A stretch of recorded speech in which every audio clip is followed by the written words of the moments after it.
नमस्कार, मी निवृत्ती सातपुते तुम्हा सर्वांचं आपल्या YouTube चॅनलमध्ये सहर्ष स्वागत करतो। बघा, आपण व्यंजनाचे प्रकार पाहत आहोत। व्यंजनाचे मुख्य दोन प्रकार पडतात, वर्गीय व्यंजने आणि अवर्गीय व्यंजने।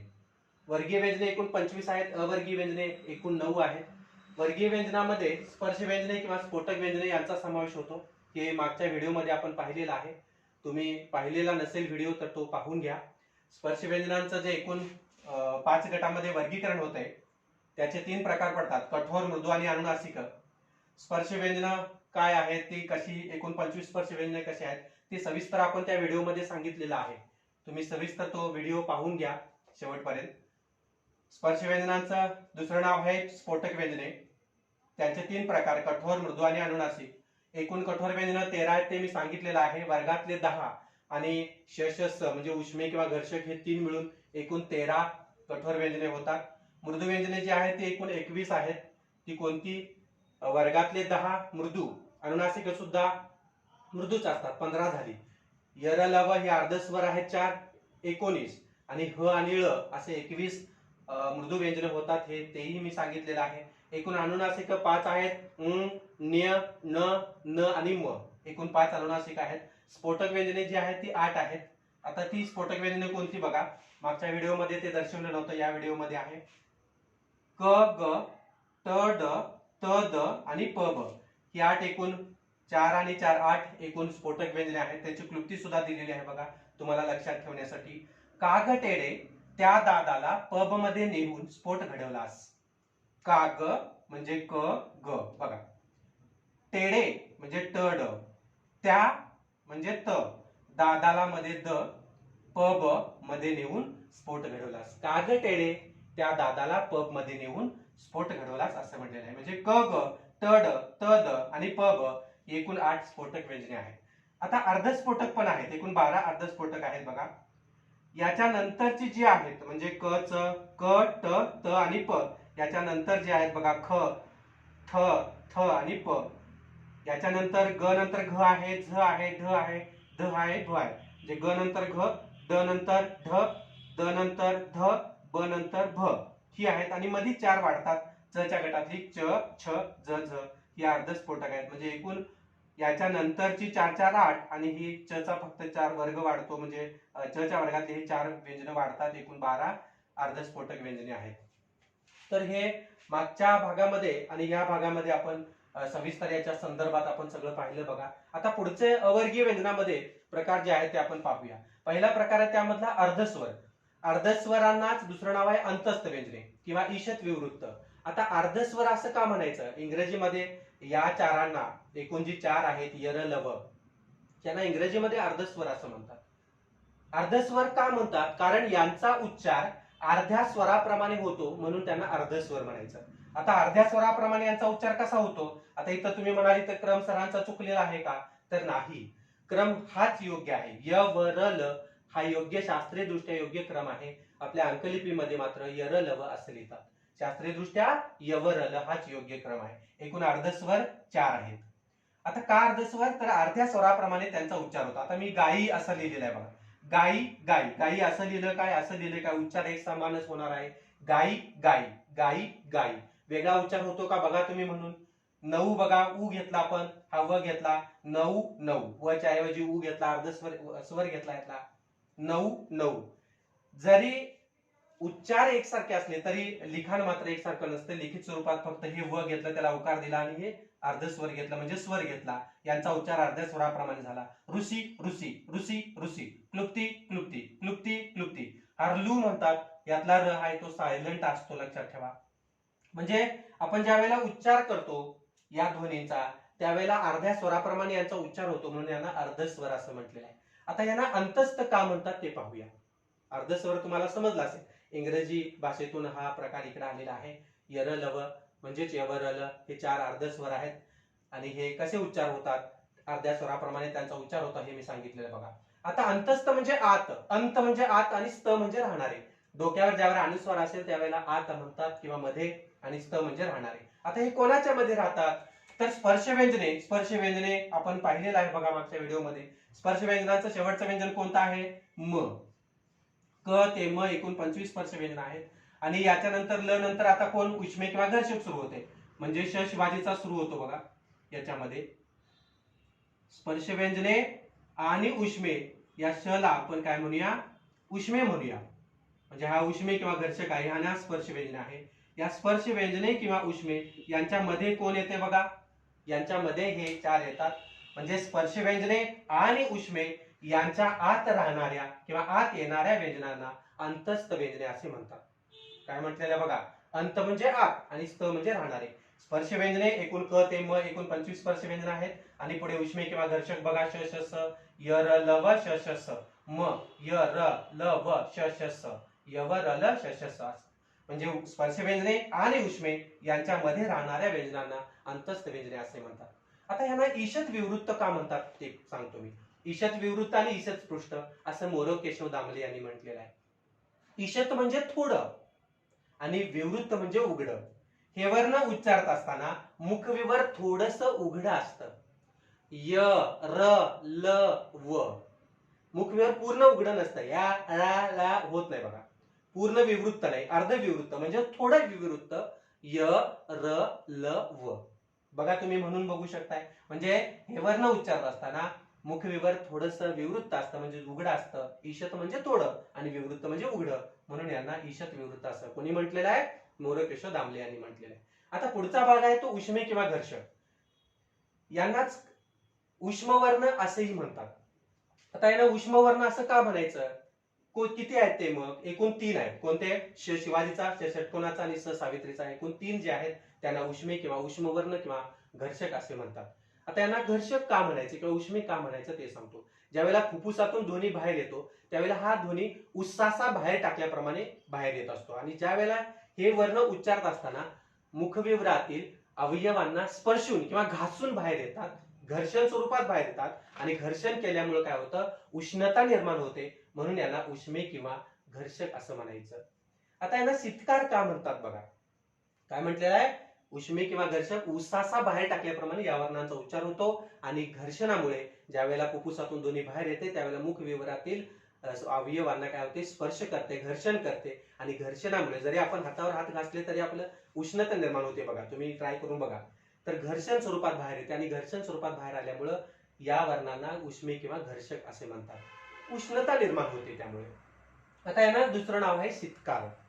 शीतकार हे काकासाहेब कालेलकर या भाषा तज्ञांनी यांना शीतकार असं म्हटलेलं, उष्मवर्णाला किंवा उष्म्यांना. शीतकार म्हणजे दुःखाचा हलका ध्वनी. हे वर्ण उच्चारत असताना दुःखाचा हलका ध्वनी बाहेर आल्यासारखे हे वर्ण उच्चारत असतात. आता उन्हातानात काबाड कष्ट करणारी जी माणसं असतात बघा, 12, 12:30, 1च्या दरम्यान अत्यंत भयानक म्हणजे ऊन लागायला सुरू होतं. आणि मग थोडस पाणी वगैरे प्यायचं या हेतून ती लोक काय करतात, खोरं फावडं जे काय असेल ते टाकतात तिथेच आणि जरासं पाणी वगैरे पिऊया, 10 मिनिटं बसूया आणि परत कामाला लागूया. थोडस ऊन खूपच लागायला लागलेलं आहे म्हणून ते झाडाखाली येतात. आणि झाडाखाली आल्याबरोबर घामाने ती चिंब झालेली असतात, ओली चिंब झालेली असतात, माणसं खूप कष्ट करत असतात ती लोक. त्यामुळं थोडंसं पाणी प्यायचं, बसायचं आणि परत कामाला लागायचं या हेतून ती झाडाखाली येतात. झाडाखाली आल्याबरोबर सावली लागल्याबरोबर त्यांच्या मुखातून एक आपसूकपणे ध्वनी बाहेर पडतो. बाबा केवढं ऊन रे. आई सुद्धा काम करताना अशा पद्धतीने, आईला खूप, आई दमली किंवा आपण जरी काम करत असताना आपण दमलो तर आपल्या मुखातून आपसूकपणे असाच बाहेर ध्वनी बाहेर पडतो. दमलो बाबा, केवढं ऊन लागायला रे. म्हणजे इथं दुःख झालेलं आहे, ऊन लागायला म्हणून दुःख झालेला आहे. तो जो हलका ध्वनी आहे तो आपल्या मुखातून आपसूकपणे बाहेर पडतो, म्हणून त्याला काय म्हणायचं, शीतकार असं म्हणायचं. लहान बाळ सुद्धा धुमसून रडत असते बघा, असं रडत असते.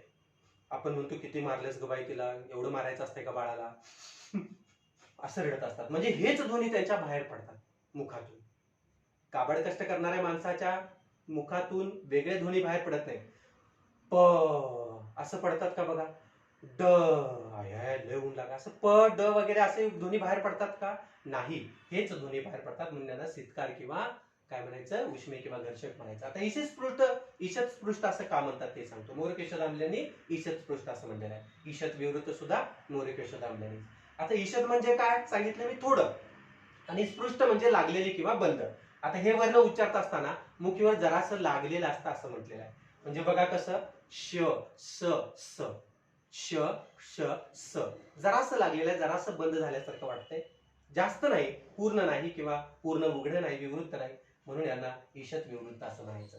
आता पुढचं आहे ते महाप्राण. मराठीमध्ये एक वर्ण महाप्राण आहे. ह नावाचा जो व्यंजन आहे ते त्याला महाप्राण असं म्हणतात. महाप्राण म्हणजे महा म्हणजे मोठा आणि प्राण म्हणजे श्वास. ज्यावेळेला फुफ्फुसातून ध्वनी बाहेर पडतो त्यावेळेला तो जोराने ती हवा बाहेर फेकावी लागते हा वर्ण उच्चारण्यासाठी. ह ह अशी जोराने बाहेर फेकावी लागते. आपण जर जोराने बाहेर नाही फेकली तर हा वर्ण उच्चारता येणार नाही.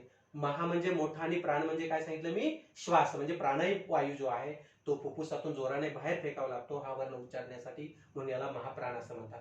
मराठीमध्ये महाप्राणयुक्त व्यंजन जी आहेत ती एकूण 14 आहेत आणि अल्पप्राण जी आहेत ती 20 आहेत. महाप्राणयुक्त व्यंजन जी आहेत ती बघा, महाप्राणयुक्त व्यंजन म्हणजे ख मिसळून. आता या ख मध्ये बघा, ख अधिक ह म्हणजे या ख मध्ये तुम्ही काय केलं, हा ह मिसळला बरोबर काय होणार आहे, पूर्ण ख होणार, म्हणजे हा ख होणार आहे. हाही अर्धाच आहे, हाही अर्धाच आहे, म्हणून आपण याला हलन स्वरूपात दिलं. अजून यामध्ये अ मिसळला तर तो पूर्ण होतो, म्हणजे ख. जसंच घ बघा, घ अधिक ह, घ असं, म्हणजे यांच्यामध्ये ह मिसळलेला आहे म्हणून यांना महाप्राणयुक्त व्यंजन असं म्हणायचं. बघा, ख घ छ झ फ ढ थ ध फ भ श श स ह, म्हणजे या उष्म्यांना किंवा घर्षक जे आहेत ते सुद्धा महाप्राणयुक्तच व्यंजन आहेत. आणि एकूण ही 14 प्रकारची महाप्राण वर्ण आहेत, म्हणजे यांच्यामध्ये ह पूर्णपणे मिसळलेला आहे म्हणून यांना आपण महाप्राणयुक्त व्यंजन असं म्हणतो. एकूण 14 आहेत. आणि यांच्या आधीची जे असतात म्हणजे क च्या आधी, ख च्या आधीचं जे क आहे, घ च्या आधीचं ग आहे, छ च्या आधीचं जे च आहे, अशी मिळून एकूण 20 अल्पप्राण आहेत. अल्पप्राण म्हणजे मुखातून ज्यावेळेला ध्वनी बाहेर पडतो जोराने तर अल्प स्वरूपात प्राण बाहेर पडतो, प्राणवायू. महा म्हणजे मोठ्याने प्राणवायू जोराने बाहेर फेकावा लागत नाही म्हणून त्यांना अल्पप्राण म्हणायचे. किती आहे ते, 20 आहे. तुम्हाला परीक्षेत विचारलं तर ते सांगता यावं म्हणून. आता यानंतर त्याच्यामधला त्याच्यावर आधारित एक भाग आहे महाप्राणीकरण आणि अल्पप्राणीकरण. आता महाप्राणीकरण म्हणजे काय, जेव्हा अल्पप्राण व्यंजने महाप्राण बनतात, अल्पप्राण व्यंजने जेव्हा महाप्राण बनतात तेव्हा महाप्राणीकरण होते, आणि अल्पप्राणीकरण म्हणजे महाप्राण व्यंजने जेव्हा अल्पप्राण बनतात तेव्हा त्याला काय म्हणायचं, अल्पप्राणीकरण. आता बघा, इथं पुष्प आहे आणि इथं गृह आहे, अल्पप्राणयुक्त आहे ते. पुष्पचं काय झालं बघा, फुल झालं, पुष्पचं फुल झालं, म्हणजे प ऐवजी तुम्ही काय वापरलं, फ वापरलं. प अल्पप्राण आहे आणि फ महाप्राण आहे. बघा, महाप्राण, फ महाप्राण आहे, प अल्पप्राण आहे. इथं गृह ग अल्पप्राण आहे आणि त्याचा महाप्राण काय केला, घ महाप्राण आहे. म्हणजे ज्यावेळेला अल्पप्राण व्यंजने महाप्राण बनतात त्यावेळेला त्याला काय म्हणायचं, तेव्हा महाप्राणीकरण असं म्हणायचं. इथं बघा, प आहे, पनस फणस, प ची जागा कोणी घेतली बघा, फ ने घेतली. आणि इथं फ आहे अल्पप्राण, बाष्प, माफ करा, इथं प आहे बाष्प,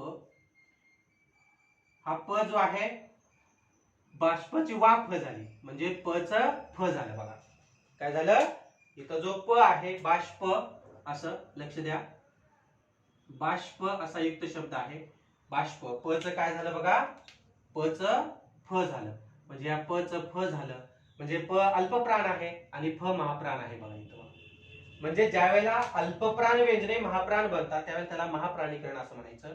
आणि आता अल्पप्राणीकरण म्हणजे काय बघूया, ज्यावेळेला महाप्राण व्यंजने अल्पप्राण बनतात. आता इथं भ हे महाप्राणयुक्त व्यंजन आहे. बघा, भ महाप्राणयुक्त व्यंजन आहे. या भ च काय झालं बघा, खांब, ब अल्पप्राण आहे, भ च्या आधीचा अल्पप्राण. सिंधू दह महाप्राण आहे, ध महाप्राण आहे, त्याचाच द झाला, काय झाला बघा, अल्पप्राण झाला. म्हणजे जेव्हा महाप्राण व्यंजने अल्पप्राण बनतात तेव्हा त्याला अल्पप्राणीकरण असं म्हणायचं, आणि महाप्राणीकरण जेव्हा अल्पप्राण व्यंजने महाप्राण बनतात तेव्हा त्याला काय म्हणायचं, महाप्राणीकरण असं म्हणायचं. परीक्षेला तुम्हाला चुकून विचारलं महाप्राणीकरण म्हणजे काय किंवा अल्पप्राणीकरण म्हणजे काय, अल्पप्राणीकरण युक्त शब्द ओळखा किंवा महाप्राणीकरण युक्त झालेला शब्द ओळखा, तर ते तुम्हाला सांगता यावं म्हणून. आता पुढचा भाग आहे तो स्वतंत्र वर्ण. एक आहे स्वतंत्र वर्ण, फ नंतर येणारा ळ. हा संस्कृत वर्गीकरणात नाही. आपली मराठी भाषा जी आहे ती संस्कृत कुलोत्पन्न आहे, संस्कृतची लिपी आपण स्वीकारलेली आहे मराठीने. मग हा संस्कृत वर्गीकरणात नाही तर तो कुठून आला, तर हा जो ळ आहे तो वैदिक वाङ्मयातून किंवा द्रविडियन भाषेतून तो मराठीत आलेला आहे. संस्कृतमध्ये ल आहे पण ळ नाही. म्हणजे संस्कृतमध्ये मंगलवार, मंगल ग्रह, बाल, शाला अशा अशा प्रकारचे शब्द म्हणजे तिथं ल ऐवजी ते ल उच्चारतात आणि मग आपण शाळा, बाळ, मंगळवार, मंगळ ग्रह त्या ल ऐवजी आपण काय करतो मराठीमध्ये ल वापरतो. म्हणजे संस्कृत वर्गीकरणात तो नाही तर तो कुठून आला? वैदिक वाङ्मय 4 वेद आहेत, ऋग्वेद, यजुर्वेद, सामवेद आणि अथर्ववेद त्या वेदातून इकडे आलेला आहे. आणि द्रविडियन भाषा कोणत्या? द्रविडियन भाषा कोणत्या? तेलुगू, कानडी, मल्याळी आणि तमिळी या 4 भाषेतून तो इकडे आलेला आहे असं म्हटलेलं आहे. कोणता? ळ. स्वतंत्र व्यंजन वर्ण आहे मराठीतला तो ळ. तो संस्कृत मध्ये नसल्या कारणाने त्याला स्वतंत्र असं स्थान दिलेलं आहे. पुढे बघा, मराठीतील विशेष संयुक्त व्यंजन. प्रचलित मराठी व्याकरणात जी 34 व्यंजन आहेत त्यांच्यामध्ये यांचा समावेश नाही. यांचा समावेश मपा सबनीसांनी मराठीमध्ये यांना स्थान दिलेलं आहे. विशेष संयुक्त व्यंजन असं म्हटलेलं आहे बघा क्ष आणि ज्ञला. आता क्ष आणि ज्ञ हे वर्ण हलंत विरहित असतील तर ते जोडाक्षर युक्त व्यंजने मानावीत असं म्हटलेलं आहे. आता क्ष आणि ज्ञ हलंत विरहित असतील म्हणजे काय? खाली मांडलेलं आहे बघा. जर तुम्ही हलंत विरहित दिलं म्हणजे ज्या वेळेला तुम्ही क्ष आणि ज्ञला या क्ष आणि ज्ञला तुम्ही असं ज्या वेळेला हलंत स्वरूप देणार हे असं तर त्यावेळेला त्याला तुम्ही काय म्हणणार आहे? संयुक्त व्यंजन म्हणायचं. क्ष आणि ज्ञला तुम्ही ज्या वेळेला हलंत देता त्यावेळेला संयुक्त व्यंजन म्हणायचं आणि हलंत काढून टाकल्यावर ते काय होतं? जोडा अक्षर. अक्षर ही पूर्ण असतात आणि व्यंजन ही अपुरी असतात. तुम्हालाही माहिती आहे. संयुक्त व्यंजन म्हटलं की हलंत स्वरूप आलं आणि जोडाक्षर युक्त व्यंजन म्हटलं की हे निघून जात आहे. मग त्याची फोड कशी बघा?